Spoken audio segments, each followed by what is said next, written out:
Have a very warm welcome to all the viewer on an era of education. Hello, this is Elena. I am going to teach you general enhancement course that is polity. आज मैं एक ऐसे thinker के बारे में बताने वाली हूँ जिसको जानकर आपको बहुत ही मोटिवेशनल वाली फीलिंग आएगी। That is Swami Vivekananda. उनका बायोग्राफी और उनका स्ट्रगल बताने से पहले मैं आपको उनका एक पोएट बोलना चाहती हूँ। That is if you love my self despite my infinite fault, how can I hate anyone at the glimpse of a few fault? Further, not delaying your time, I would like to proceed topic. That is, in this topic, I am going to explain biography of Swami Vivekananda, New Vedanta, work, nationalism and thoughts, main component of uniting India, Hindu caste system, Hinduism, and at last I am going to give some key point. Now I am going to explain about Swami Vivekananda biography. उनका जन्म 1863 में हुआ था, उनका death 1902 में हुआ था। उनका पूरा नाम नरेंद्र नाथ दत्त था। उनका जो जन्म हुआ था वो अपर क्लास और अपर कास्ट में हुआ था। जब रामाकृष्णन जो उनके गुरु थे, उनका जब डेथ हो गया था तो वो पूरे देश को घूमने के लिए निकले थे। जब वो पूरे देश में घूमे तो उनको रियलाइज़ हुआ था कि नॉलेज के साथ साथ स्पिरिचुअल का भी नॉलेज बहुत ज़रूरी है। उनका ये भी मानना था कि रिलीजन को हम लोग ऐसे यूज़ कर सकते हैं जैसे एक सोर्स ऑफ स्ट्रेंथ है, ना कि डिवाइड एंड रूल पॉलिसी के तहत हम लोग रिलीजन को यूज़ करें। उन्होंने ये भी बोला था कि tradition must be interpreted in accordance with the new social and historical requirement. और सेकेंड पॉइंट इनका ये था कि change must occur in the mind of man in order to see the change in action. उन्होंने Ramakrishna mission का भी founder किया था जिसका मेन मोटो था reformation of the Hindu society का। Now I am going to explain you new Vedanta theory. The main and the core point of this theory is Hinduism, which is the way of nationalism. और इसमें उन्होंने ये भी बोला था कि हम गॉड ही रियल है और जो इस संसार में हम लोग देख रहे हैं जो विजिबल थिंग है वो अनरियल है। उन्होंने ट्रू नॉलेज के भी बारे में इसमें बताए थे। और फिर 3 basic principle of Vivekananda regarding new Vedanta's philosophy, that is oneness of God and man should be united, मतलब हम लोग एकता में ही रहे, सब लोग मिलजुल कर रहें। दूसरा था service of humanity will treated as a service of God, मतलब अगर हम लोग किसी इंसान को हेल्प कर रहे हैं तो इसका मतलब ये हो रहा है कि हम लोग गॉड को ही मदद।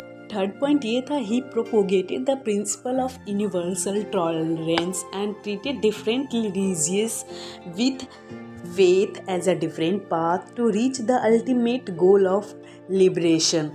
Now I am going to explain about nationalism thought. उनका क्या व्यू था राष्ट्रीयवादी के प्रति।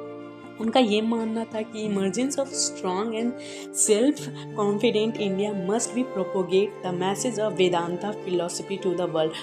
उन्होंने ये कहा था कि इंडिया को वेदांता फिलोसफी जो है वो पूरे संसार में उनको बताना चाहिए। दूसरा ये था कि रिलीजन जो है एक बैकबोन ऑफ नेशनल एग्जिस्टेंस का। थर्ड उन्होंने ये बोला था कि हम लोग जो इंडिया में जितने भी लोग हैं एक भाई बहन के रूप में रहना चाहिए। That is he In third point, he mainly explained about fraternities.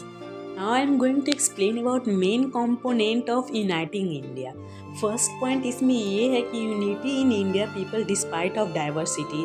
Second में ये है social solidity by removing evil caste system. Fourth में ये है similarity in teaching of different religious. Fifth में devoting the life to social service and national working of young people to develop the national speech. पहला point में इनका ये था कि इंडिया में बहुत सारे रिलीजन होने के बाद भी हम लोग यूनिटी के साथ रह रहे हैं। दूसरा ये था कि जो कास्ट सिस्टम है इंडिया में वो एक बहुत बड़ा मेजर इशू है डेवलपमेंट का ना होने का।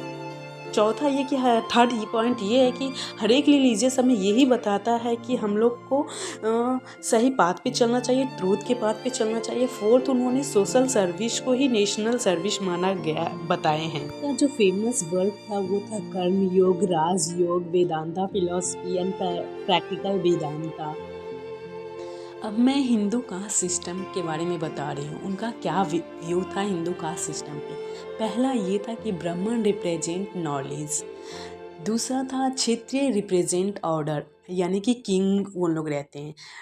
तीसरा था Vaishya represent trading, means they are specially for trading and merchant.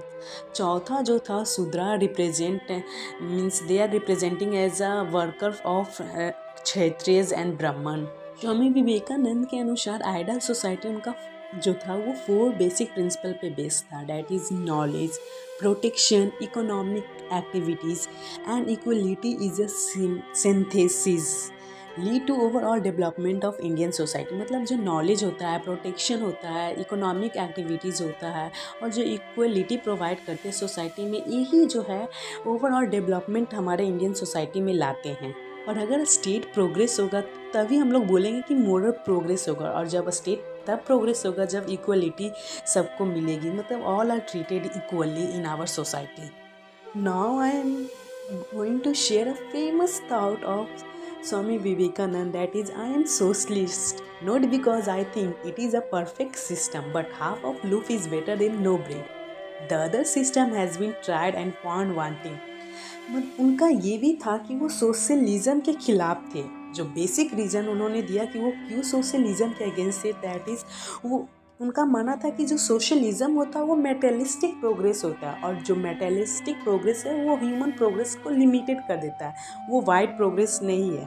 उनका ये भी कहना था कि मोरल और स्पिरिचुअल प्रोग्रेस को मेटेरियलिस्टिक प्रोग्रेस नहीं ला पाता है। अब मैं आपको ह्यूमनिज्म के बारे में पढ़ाने वाली हूँ। उनका जो व्यू था ह्यूमनिज्म पे वो बताने वाली है। उनका मानना था कि self regulating and self governing ही जो है वो मैन का प्रोग्रेस या फिर ह्यूमन में प्रोग्रेस लाता है। दूसरा ये है कि man are most valuable than the all the wealth of the world. उनका मानना था कि जो इस दुनिया में जितना भी धन है, लेकिन सबसे कीमती धन है एक इंसान ही, और उनका मोरल वैल्यू ही सबसे बड़ा वेल्थ है। Some of the key point I am going to share, that is वो एक रेगुलर थिंकर थे। उनका जो वो एक लिस्ट आया था, list of young leader 1980s में, तो उसमें उनका भी नाम था।